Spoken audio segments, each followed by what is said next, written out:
So, welcome to the Exit Factor Expert Series, everyone. I'm very excited to have with us one of our Exit Factor preferred partners, Shelley.ford with Morgan Stanley. Shelley.ford has been a close friend of mine for a number of years now, also represents our personal financial wellness, so comes highly recommended. But I'm excited today. We're going to have just a basic conversation about managing your wealth and how managing your wealth ties into your business value and your exit expectations. So, Shelley, welcome to the Expert Series. Thank you for being with us today. Oh my gosh, Jessica, thanks so much. And I'm really excited to have all of your business owners participating because I think it's wonderful to start thinking about this sooner rather than later. So I'm just going to give a little background on myself, and then we can kind of talk a little bit more about financial planning and why it matters. So before coming to Morgan Stanley, I've been here at Morgan Stanley for going on 14 years now. But prior to this, I was an investment banking consultant. So I helped startup companies get their funding.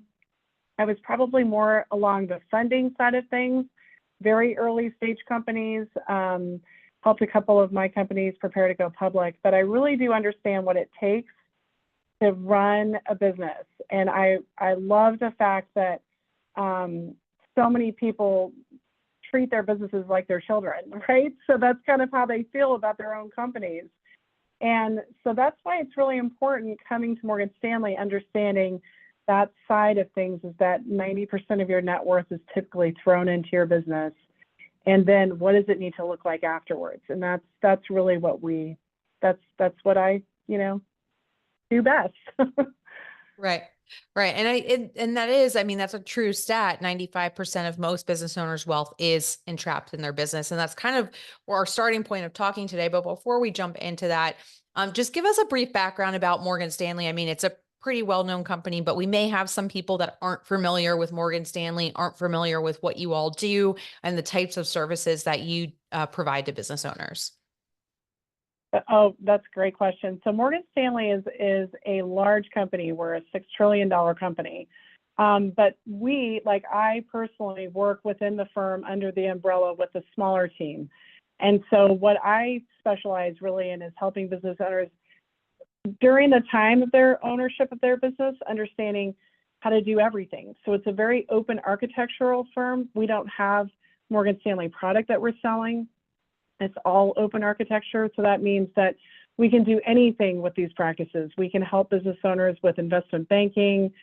We can help them with lending. We can help them with ideas on structure, all the way to the financial planning and then talking about the exit at the end. So that's one of the things that really attracted me to Morgan Stanley was the fact that I'm not pushing any products. I'm really able to sit down with any individual, and this would be anyone at Morgan Stanley. We can sit down with you and say, tell us more about you, and let's make sure that everything that we talk about is all around you as the business owner. Yeah, and I think that really dovetails in the first topic we wanted to talk about was the importance of having a team, right? So when we go into this exit planning world, I think whether a business owner is 12 months away or 12 years away, there's different people that you've got to bring in at different times. So it sounds like you guys have an internal team, but also talk about your perspective of the importance of teams externally. Like, what are the types of partners that business owners should have on their team when they're embarking on a potential exit, short term or long term? It's such a good point. It's interesting because Jessica, you're a certified exit planning advisor, and so am I. We're both CPAs. And one of the things we talk about consistently in that group is the power of the team. And I think the reason is, and I'll just go back to kind of an example back in my former days, right, is that you can get up to a certain point in the deal structure, and then everything can fall apart if your team's not all working together. And so really you need your exit specialist. You also need your CPA, your attorney, and your financial advisor. And if they're all working in, combination with one another, the chances of success go from like 23% to probably 50 to 60% to be able to sell your business. I mean, Jessica, your team does a terrific job. Your statistics are much higher than that. But in general terms, only 23% of business owners ever sell. So it's really important that your team is working together. Another example I've had is where maybe one advisor is trying to look better than another advisor. And so they'll just kind of, stop the deal because they think their advice is so great. But really what you've got to do is work together to make sure it all works best for the business owner. So absolutely the most critical thing. Yeah. Yeah. And I think, having a team that works well together too. So a lot of things we talk about, like too, in the SEPA community is you'll start with one and then ask that one advisor for referrals. So it's not like you have to go out and search and build this whole team yourself. There's usually groups of people in the exit environment that work together and can pull people in for different reasons and for different items that you're going to need to execute on, depending on what your plan is, because everybody's exit plan and succession plans going to be different, right? I think that's one of the most unique things about it. But one thing we talk about a lot in the SEPA community is having a starting point, right? So at Exit Factor, we have our starting point is we do what's called an exit assessment or a business valuation. It's a health check starting point in the business. What I find, Shelley, a lot is the other half of the starting point, a lot of business owners don't have. And that's the financial plan. So when we're talking about the business value and someone will say, I need $1 million, right, for the business. And my Right. call will be like, great, what do you need it for? Right. That's where I feel like it's still not, we don't all as business owners have a really good idea of what is the financial plan and what do we need out of an exit to accomplish our personal goals. So if you can just talk a little bit first about like the importance of a financial plan and what it does for a business owner. Oh my gosh. So it's such a great point, honestly, because I find it's really funny. I find that we spend a whole year planning our vacation and we never sit down because it seems like it's too complicated to plan from A to B. And that's exactly what a financial plan will do for you. And I think that we're a little bit unique in how we approach it because we do a full 1 to 2 hour interview with our business owners to really understand, okay, where are you today? And most business owners are just running, building their business. But you have to start thinking about what does that mean for you, 5 years from now? What does that mean for me 2 years from now? And until you actually look at the different what if scenarios, like what if you want to buy another home in a different country? What if you just want to, put 5 kids through college and help grandchildren and build an estate plan that goes in perpetuity, right? Those are all questions that we go through, and it's so fun talking to people because until you start asking these questions, like we talk about longevity and we talk about the estate plan, and until you start really digging into it with people, they don't realize, oh yeah, that's right, that matters, right? So to your point, a lot of people just come up with a number based on, well, I've heard that I could get this multiple in my business and that's what I'm going to get. Really what you need to do is start with who are you and how does that applicable for what you're going to get in your sale? And then you really do have a number that you need to work with, right? That number is really concrete at the end of the financial plan. It's really exciting. Yeah. And I think too, what also helps though from the business value perspective is it ties a why back to the number, right? Like you said, who are Right. you? What are you trying to accomplish with the exit? But also like it's no longer just a number. It's no longer money, right? It's paying for college for kids. It's starting a trust for grandkids. Like there's a reason behind the money, which I think when we go through the hard work of improving that value, I think the reason behind the why behind it is it drives a lot more motivation than just a number increase, right? Oh my gosh, so much because the why is everything. It's why we do what we do. So it's a perfect way to put it. Absolutely. Yeah. So I always wonder about this, Shelley, like when you go through that planning process and you do like, I think what you guys do a great job of a deep dive of the plan and really understanding the goals and where the assets are today and all that stuff. How often does the number hit the business owner's expectations? Or is it usually like they actually need more money or less money, or is it kind of all over the board? Oh my gosh, that's a really good question because really by the time we finish the financial plan with most of my business owners, it is no longer so much about that number. It is now about how do we get our lives around that number to work, right? So whether they are, happy or disappointed, it's really no longer part of the conversation because we know what the life is going to look like afterwards, and that's what we're most excited about. And honestly, that's a hard transition for most business owners to think about life after the business, right? Because they've just so often just live their lives around this business. And so I don't know if they are disappointed in the number or not, but generally once we get to that part of the planning, it's not so much about the number as it is, this is our lives and this is how we want it to look.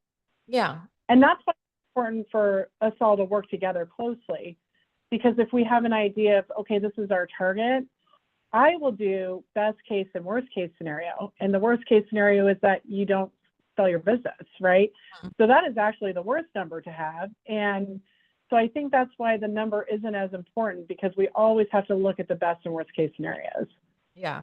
Which I think is perfect for us to go into our next topic, which I find a lot of business owners will put credence on this one exit event. So whether a business owner is retiring or it's, they're just looking to the next step in their life, they'll look at this exit and put so much weight on this exit that it has to fund everything in their life, right? And we did talk about that 95% of their wealth is tied up in this one event.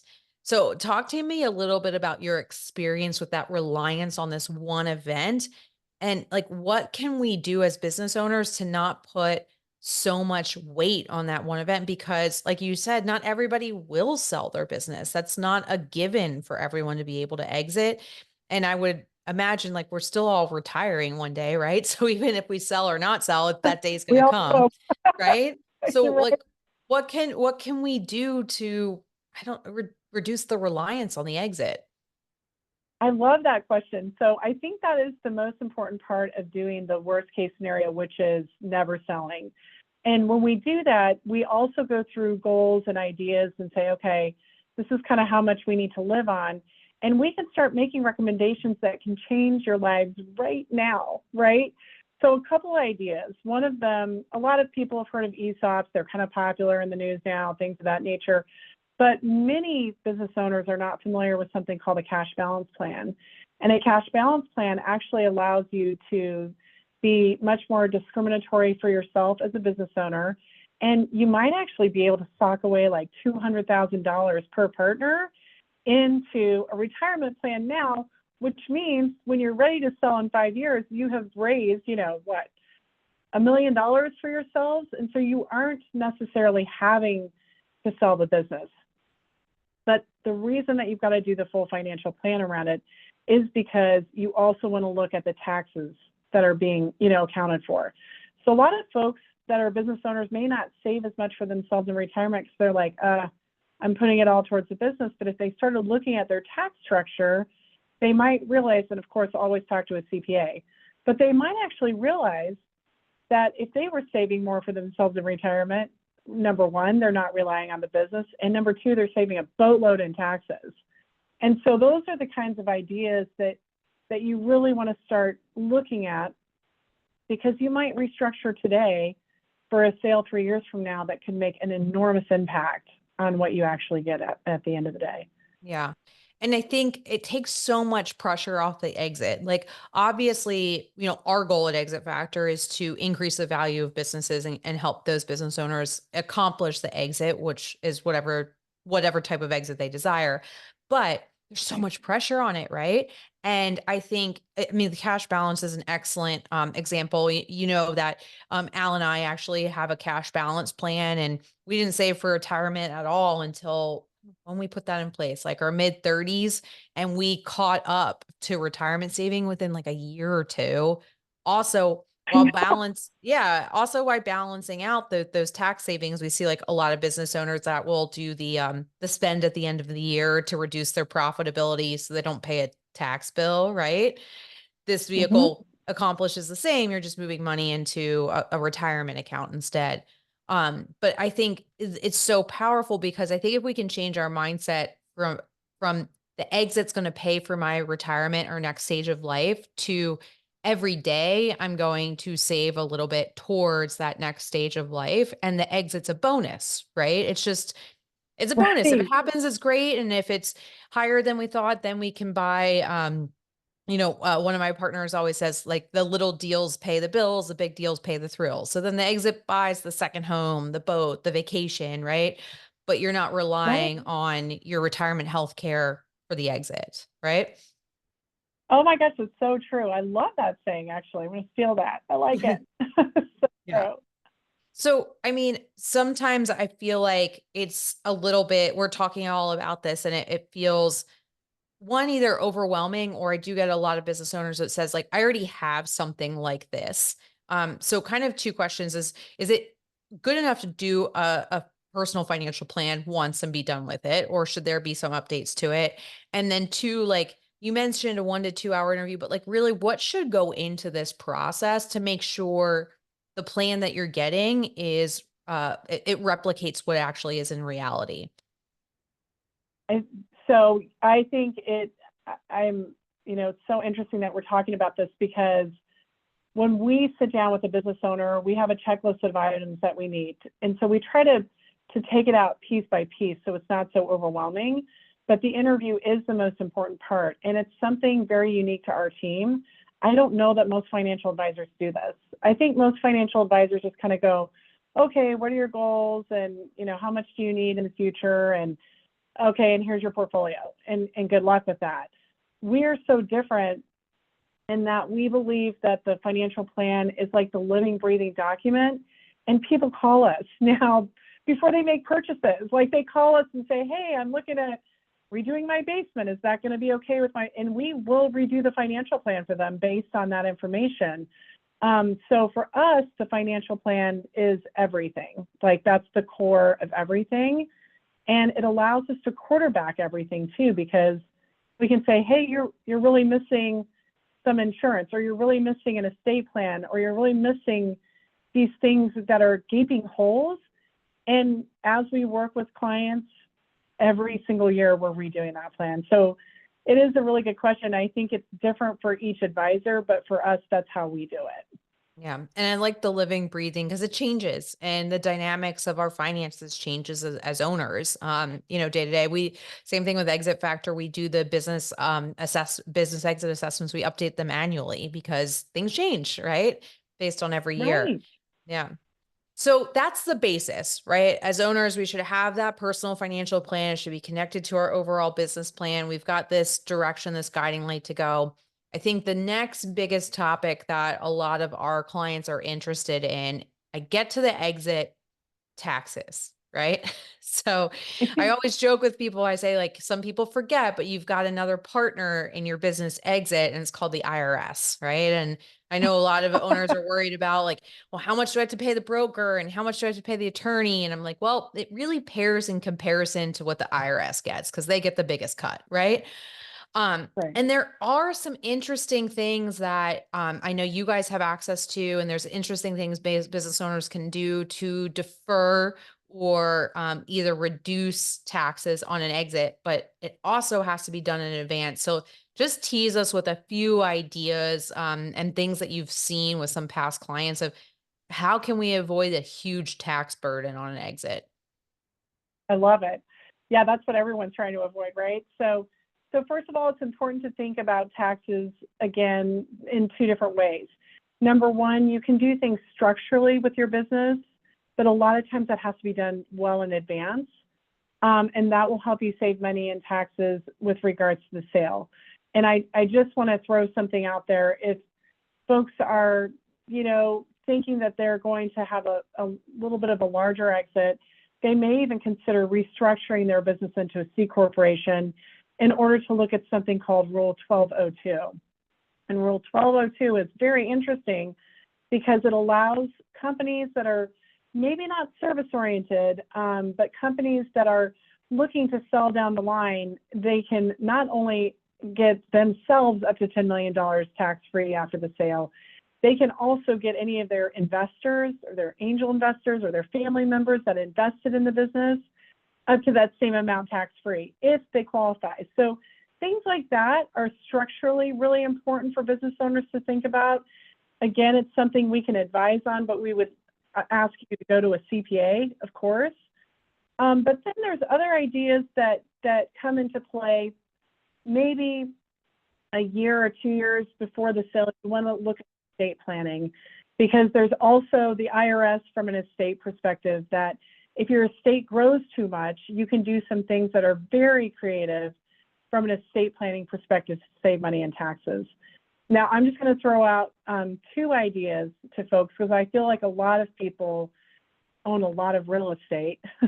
If they're business owners, they tend to own a lot of real estate. And so a tax advantage investment idea for those folks that are heavily invested in real estate is not just the 1031 DST, which is an exchange, but it's actually Rule 721, which allows you to take that exchange. So instead of rolling it into another property, you roll it into a publicly traded sort of, fund that you can take back over time. So that's one of the biggest problems I find business owners typically have, is that they're also selling real estate in addition to their business, and they don't know what to do with those proceeds. Well, you can actually roll those into another exchange and not pay taxes on them until you take it back, just as if it were like an IRA account. So those are just a couple ideas. And we have so many more. I think the interesting thing is you have buckets of ideas that you can do, 2 years out from a transaction. The closer you get to the transaction, the much more difficult it is to capture those ideas, right? Yeah. Yeah, I think 2 years is probably the bare minimum to start to have these conversations, because, and we could go into all kinds of ideas, but it ultimately comes down to like what the business owner wants their legacy to be too, right? So if they're very charity oriented or gifting oriented, that opens up a bucket of ideas, right? But why I say minimum of 2 years is, I think for some of us, and I put myself in this bucket too, we need time to sit and think about what is important to us in an exit. I call it the most important outcome, right? And, Yeah. is it money? Is it legacy? Is it family? Is it starting another opportunity? And that's all going to change our aspect of how much access do we need to the funds, and or are we planning on a future generation legacy? And there's just different responses and different options for each of those most important outcomes. So I think minimum 2 years, because even just wrapping our minds around that, and you probably see this, takes a few months before we make a decision, right? Oh, right, right. And I think what's really interesting about what you were saying about your legacy is that when you do those financial plans, the way we do them, you have the worst case and the best case scenario. And a lot of times in the best case scenario, so worst case is we've got a budget, right? We need to change some things today that we're doing right now. Best case scenario might wind up that you have an estate plan problem. So if you might have a net worth that's above a certain amount, that means that you have to start doing some creative gifting so that your next generation isn't paying 40% in taxes. So we're able to do both in that financial plan, and it's really helpful and really clarifying for business owners to be able to go, oh, okay, I get it, right? I get if I just did a liquidation today, this is what it means, right?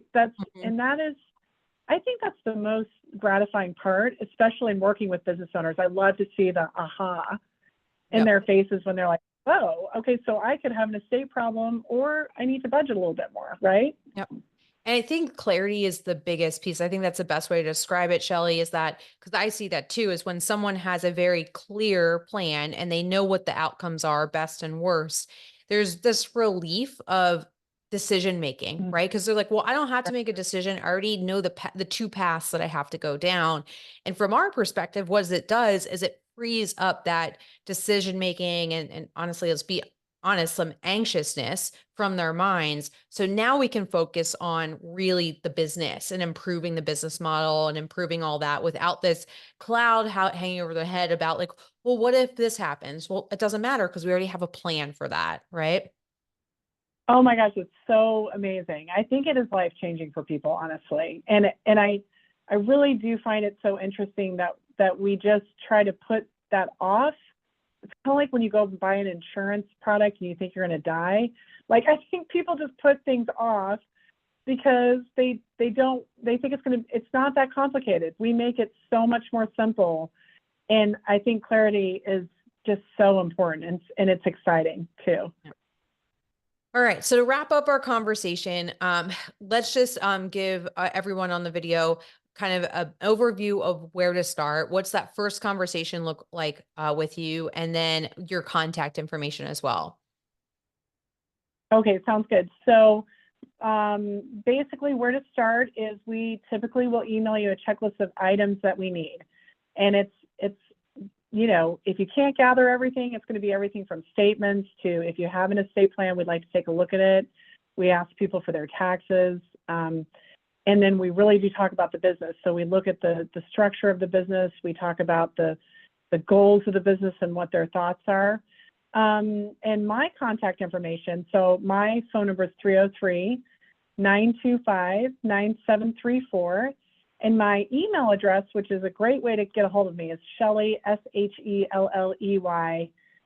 .ford, like the car, at morganstanley.com. Awesome, Shelley. Well, thank you for joining us for this conversation today. We're excited to have you as an Exit Factor partner. Thanks, Jessica.